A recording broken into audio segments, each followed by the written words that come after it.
অসম উৰিয়া উৎকল সমাজৰ হীৰক জয়ন্তী উদযাপনৰ প্ৰস্তুতি প্ৰেমহৰা উৰিয়া উৎকল সমাজৰ উদ্যোগত আৰু উৰিয়াবাসী ৰাইজৰ সহযোগত ১ নং প্ৰেমহৰা মিলন পুথিভঁৰালৰ প্ৰাংগণত আগন্তুক ২২ আৰু ২৩ মাৰ্চত দুদিনীয়া বৰ্ণাঢ্য কাৰ্যসূচীৰে প্ৰেমহৰা উৰিয়া উৎকল সমাজৰ হীৰক জয়ন্তী উদযাপনৰ কাৰ্যসূচী অনুষ্ঠিত কৰিবলৈ লোৱা হৈছে।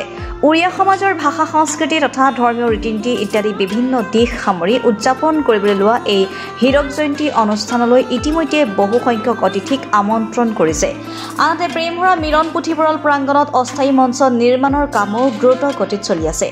উল্লেখিত দুয়োটা দিনতে উদযাপন সমিতিয়ে উৰিয়া সমাজৰ সকলো লোকৰ লগতে জাতি ধৰ্ম বৰ্ণ নিৰ্বিশেষে সকলো লোকৰে উপস্থিতি কামনা কৰিছে। সৰুপথৰ পৰা মন্টু শৰ্মা ৰিপৰ্টাৰ লাইভ অসম। 2025 বৰ্ষৰ 22 আৰু 23 মাৰ্চ তাৰিখে প্ৰেমহৰা মিলন পুথিভঁৰাল প্ৰাংগণত দুদিনীয়া কাৰ্যসূচীৰে আমি প্ৰেমহৰা উৰিয়া উৎকল সমাজৰ হীৰক জয়ন্তী উদযাপন কৰিব লৈছোঁ।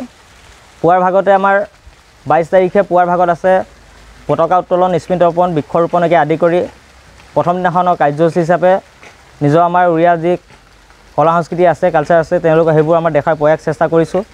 23 তাৰিখে সাংস্কৃতিক শোভাযাত্ৰাৰ পৰা আদি কৰি মুকলি সভা আছে। ৰাতিকে আমন্ত্ৰিত শিল্পীৰ দ্বাৰা আমাৰ গীত পৰিৱেশন আছে। মুকলি সভাত কোনোবা বিশিষ্ট অতিথি হিচাপে আমন্ত্ৰণ কৰা হৈছে?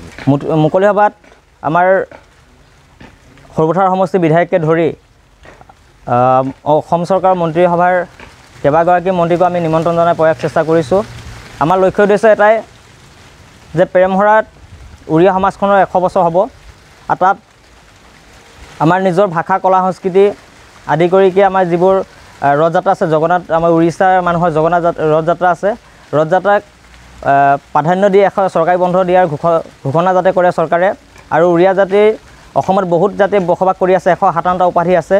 সেই 157টা উপাধিক যিহেতু আমাৰ নিজৰ ভাষা হিচাপে নিজৰ উৰিয়া ভাষাটো আছে, প্ৰথম পৰ্যায়ত আমাৰ LP পৰ্যায়ত যাতে তেওঁলোকে স্বীকৃতি দিয়ে ভাষা হিচাপে, তাকে কামনা কৰি আমি মুকলি সভাত তেওঁলোকক এখন স্মাৰকপত্ৰ দিয়াৰ প্ৰয়াস চেষ্টা কৰিছোঁ।